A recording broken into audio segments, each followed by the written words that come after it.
आमदार रोहित पवारांना मुख्यमंत्री कार्यालयाकडून फोन आल्याची माहिती सूत्रांनी दिली आहे। रोहित पवारांनी देवगिरी बंगल्यावर दादांचं स्मारक करण्याची मागणी केली होती। दरम्यान या स्मारकाच्या अनुषंगाने मुख्यमंत्री कार्यालयाकडून त्यांना फोन आल्याची माहिती सूत्रांनी दिली आहे। शिवाय बजेटमध्ये स्मारकासाठी तरतूद करण्याच्या चर्चेसाठी हा फोन आल्याची ही माहिती सध्या मिळते आहे।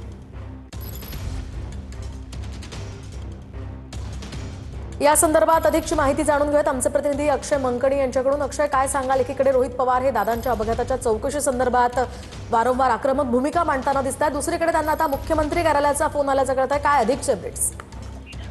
नक्कीच मोहिनी, खरं तर वारंवार सातत्यानं रोहित पवार जे आहेत ते अजित पवारांच्या दुर्दैवी विमान अपघाताच्या संदर्भात सातत्यानं प्रश्न उपस्थित करताना पाहायला मिळत आहेत आणि अनेक मागण्या ज्या आहेत त्या रोहित पवारांनी केलेल्या होत्या। त्यातलीच एक मागणी होती की रोहित पवार यांनी अजित पवार यांच्या देवगिरी निवासस्थानामध्ये त्यांचे एक छोटंसं स्मारक व्हावं अशा पद्धतीची मागणी केलेली होती। त्याच अनुषंगाने त्यांना काल खरं तर मुख्यमंत्री कार्यालयातून फोन आलेला होता आणि ह्या सगळ्या फोनमध्ये चर्चा झाली की खरं तर जी मागणी केली आहे त्या अनुषंगाने बजेटमध्ये तरतूद करायची आहे आणि त्या अनुषंगाने तुम्ही चर्चेसाठी या अशा पद्धतीचा फोन जो आहे तो मुख्यमंत्री कार्यालयातून गेलेला असल्याची माहिती जी आहे ती मिळताना पाहायला मिळत आहे।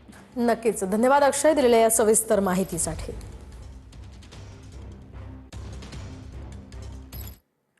दरम्यान दुसरीकडे रोहित पवार आज बारामती पोलीस ठाण्यामध्ये जाणार आहेत आणि बारामती पोलीस ठाण्यात डीजीसीए बीएसआर विरोधात रोहित पवार तक्रार करणार असल्याची माहिती आहे। रोहित पवार बारामती पोलीस ठाण्यामध्ये गुन्हा नोंदवण्यासाठी प्रयत्न करणार आहेत। रोहित पवारांसोबत युगेंद्र पवार सुद्धा असतील।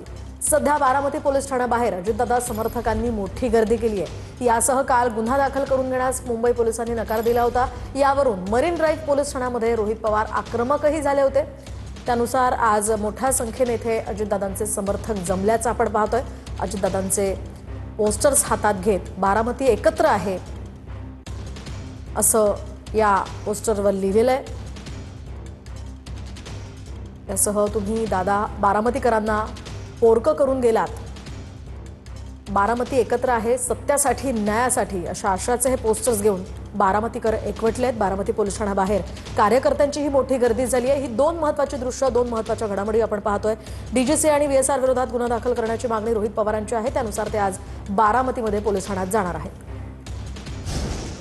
आणखीन एक महत्त्वाची बातमी, रोहित पवारांचे वडील राजेंद्र पवार हे बारामती पोलीस ठाण्यात सध्या पोहोचलेले आहेत। अधिवेशनात चर्चा होत नसेल तर आपण समजून गेलं पाहिजे असंही राजेंद्र पवार म्हणालेत। रोहित पवारांचे वडील राजेंद्र पवार आता बारामती पोलीस ठाण्यामध्ये पोहोचलेत आणि त्यांनी सुद्धा या संदर्भात आपली भूमिका मांडली आहे। अधिवेशनात यावर जर चर्चा होत नसेल तर आपण समजून घेतलं पाहिजे असं सूचक विधान राजेंद्र पवार यांनी केलेलं आहे। एकीकडे रोहित पवार हे वारंवार आक्रमकपणे अजितदादांच्या विमान अपघाताच्या संदर्भात चौकशी संदर्भात भूमिका मांडतायत, दुसरीकडे रोहित पवारांचे वडील राजेंद्र पवार हे सुद्धा आता बारामती पोलीस ठाण्याच्या परिसरात पोहोचलेले आहेत आणि यावर अजितदादांच्या अपघाताच्या चौकशीवर जर अधिवेशनामध्ये चर्चा होत नसेल तर आपण समजून जायला हवं असं राजेंद्र पवार म्हणालेत, असं सूचक वक्तव्य त्यांनी केलेलं आहे।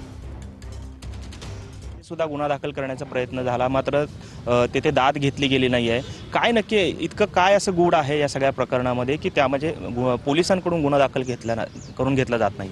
कुठल्याही नागरिकाच्या बाबतीत जर त्यांना गुन्हा किंवा त्यांना जर काही संशय असेल आणि तो त्यांनी मांडला तर मांडायचं सुद्धा स्वातंत्र्य नसेल। मला वाटतं सगळी बारामतीच त्यांच्या पाठीशी आहे किंवा हा जो विचार आहे तो सगळ्या लोकांच्या मनात जो आहे आणि जो काही संशय लोकांच्या मनात आहे तो सरकारने त्या पद्धतीने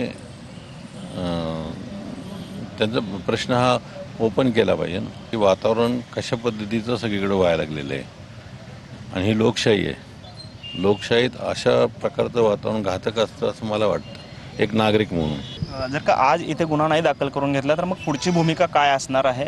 बारामतीकर म्हणून आपली काय इच्छा आहे? याला उत्तर मिळालं पाहिजे एवढीच बारामतीकरांची भूमिका आहे। जे काही घडलं आहे त्यात काय सत्य आहे हे समजलं पाहिजे।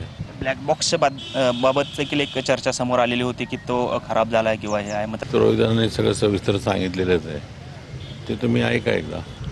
पाहतोय होते राजेंद्र पवार आणि ते देखील आपले पुत्र आमदार रोहित पवार यांच्या समर्थनार्थ आता बारामती पोलीस स्टेशनबाहेर दाखल झालेले आहेत। सर्व नागरिकांच्या बाबतीत दादा जिवंत आहेत, परंतु न्याय झाला पाहिजे ना, सर्वसामान्य व्यक्तींना सर्व नागरिकांना न्याय मिळाला पाहिजे। कुठेतरी माणुसकीचा काळिंबा फासणारी गोष्ट आहे. माणूस की कुठेतरी जिवंत राहिली पाहिजे.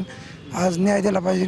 मुख्यमंत्री साहेबांनी सुद्धा न्यायासाठी खूप प्रयत्न केले पाहिजेत. दादांनी जे काही प्रश्न उपस्थित केले होते त्या प्रत्येक प्रश्नाचं आम्हाला उत्तर पाहिजे, दादांना पाहिजे. पण आम्ही एक बारामतीचे नागरिक आहोत आणि दादांना घात झाला का अपघात झाला हा प्रश्न जोपर्यंत आम्हाला आमच्या मनातून जात नाही किंवा त्याचं उत्तर मिळत नाही तोपर्यंत आम्ही त्या मार्गाने आम्ही ह्या मार्गाने मिळवण्याचा प्रयत्न करतोय. हे आजचं पहिलं आंदोलन आहे. जर आमच्या प्रश्नाचे उत्तर मिळत ह्यापेक्षा तीव्र आंदोलन आम्ही बारामतीकर म्हणून आम्ही करणार आहोत. आणि कुठेतरी हे प्रशासन असे हाताशी धरून हे सरकार दाबायचा प्रयत्न करते. यासाठी आम्ही रोहितदादाच्या नेतृत्वाखाली या ठिकाणी सर्व जमलेलो आहोत. असं म्हणाला तसा हा अपघात नसून हा घातपातच आहे आणि त्याच्यासाठी आदरणीय रोहितदादा सुरुवातीपासून आपली बाजू मांडत आहेत. तरी आज नक्कीच आम्हाला खात्री आहे की बारामती तालुका पोलीस स्टेशन हे गुन्हा दाखल